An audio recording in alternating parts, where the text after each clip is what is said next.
Ապացուցված փաստ է, այնինչ լավ է Հայաստանի համար եւ այնինչ նպաստում է Հայաստանի զարգացմանն ու բարեկեցությանը ընդդիմադիրներին ցայտնոթի մեջ է գցում։ Թրիփ նախագիծն ու դրանով բացված հնարավորությունները եւս բացառություն չեն։ Ռոբերտ Քոչարյանի օրոք արտգործնախարարի պաշտոնը զբաղեցրած Վարդան Օսկանյանին Թրամփի ուղու շուրջ ձեռք բերված պայմանավորվածությունը հանգիստ չի տալիս։ Ռոբերտ Քոչարյանն ու Վարդան Օսկանյանը, հիշեցնենք, միասին հանձնել ու վաճառել են այն ամենն, ինչ հնարավոր էր եւ նույնիսկ անհնարինն են արել Հայաստանին Ռուսաստանից կախվածության մեջ գցելու ու բոլոր հեռանկարները փակելու հարցում, բայց այսօր Օսկանյանը հայտարարում է, ողորմելի է, որ Հայաստանը Միացյալ Նահանգներին առաջարկում է Թրիփ զարգացման ընկերության 74% մասնաբաժինը եւ պահպանում 26-ը։ Հայաստանի Հանրապետության արտգործնախարար Արարատ Միրզոյանը խորհրդանում թվարկեց այն ամենն, ինչ Վարդան Օսկանյանի օրոք հանձնվել է այլ պետության եւ վերջում է լեգիտիմ հարցադրում արեց։ Նա ով ասում է, որ ողորմելի է, որ 74% տվել են 26-ը պահել ենք մեզ։ Իր արտաքին գործերի նախարար եղած շրջանում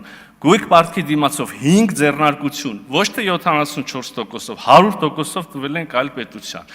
Հայրուս Գազարդի վերջին 20%-ը 2013 թվականի փետրվարին, այսինքն վերջին 20%-ով էլի 100%-ը տվել ենք այլ պետության։ Մի հատ խողովակ էինք գցում Իրանից գազի բանով,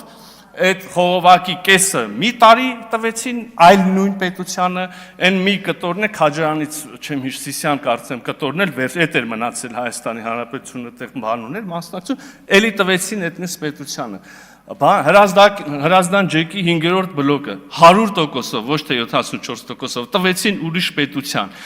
Հեծը Ինտերրաո եսին կարծեմ ոչ թե 74%-ով, այլ 100%-ով։ Հիմա այս սաղ պատմության մեջ ողորմելին ով, այ ողորմելիներ դե արի մի ասա, էլի։ Ինչքան քյալակ ունեիք այս ազգի գլխին բերեցիք, հələ գնացել են, հələ բզբզում, որ լրիվ վատելին, լրիվ կործանենք, ինչ եք ուզում։ Բայց պարոն Օսկանյանը չի հանձնվում, այսօր էլ իր գրառման փորձելով արդարացնել նախկին գործարքները ռազմավարական դաշնակցի հետ զարմանում է, թե ինչու են նման համեմատականներ անցկացվում։ Քաղաքագետ Դավիթ Ստեփանյանը նշում է, արտգործնախարար Արարատ Միրզոյանը ընդամենը մի քանի գործարք է թվարկել։ Իրականում նախկին իշխանությունների գործունեությունից ստացված վնասը պետության համար շատ ավելի մեծ է եղել։ Վարդան Օսկանյանը այն կառավարության արտգործնախարարն է, որի ժամանակ Հայաստանի նորագույն պատմության մեջ խոսքը գնում է 91-ից մինչև այսօր։ Հայաստանը ինքնիշխանության ամենամեծ կորուստն է ունեցել։ Սա փաստ է։ Եվ նախարար Միրզոյանը թվարկել է ազգային ժողովում այդ կորուստների միայն մի մասը։ Վարդան Օսկանյանը մի կառավարության արտգործնախարար էր, որը զբաղվում է երկրի Հայաստանի Հանրապետության ինքնիշխանության վաճառքով։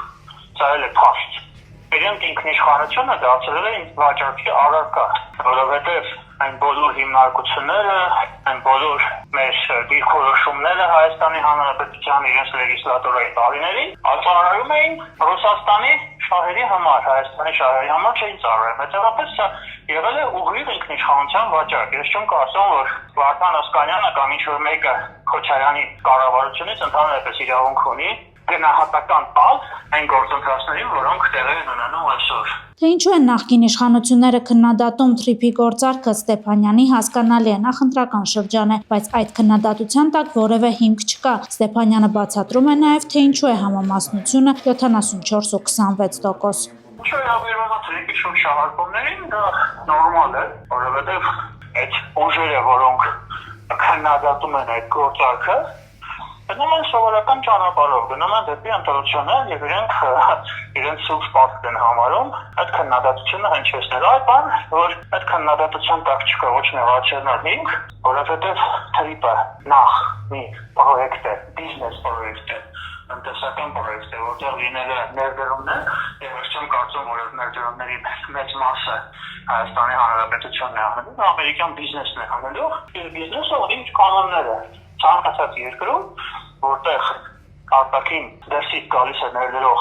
եւ անում է ուղիղ ներդրումներ, չի կարող լինել այդպիսի հարաբերակցություն 50-50, 80-20 յուրքուտ կոնկրետ այդ երկրի հիմնականում միշտ կապիտալիստական օրենքներով բիզնեսը մեծ մասը վերցնում է իրեն։ Ասել որ Հայաստանի ինքնիշխանությունը որևէ կերպ այստեղ չի տուժում եւ 100%-ով պահպանվում է այդ 74-26-ը դա բիզնեսի համամասնությունն է, ինչը նորմալ համամասնություն է հաշվի առնելով, որ հիմնական ներդրողը Ամերիկայից են լինելու։ Հավանիչ տեսանյութը եւ բաժանորդագրվիչ նորությունները բաց չթողնելու համար։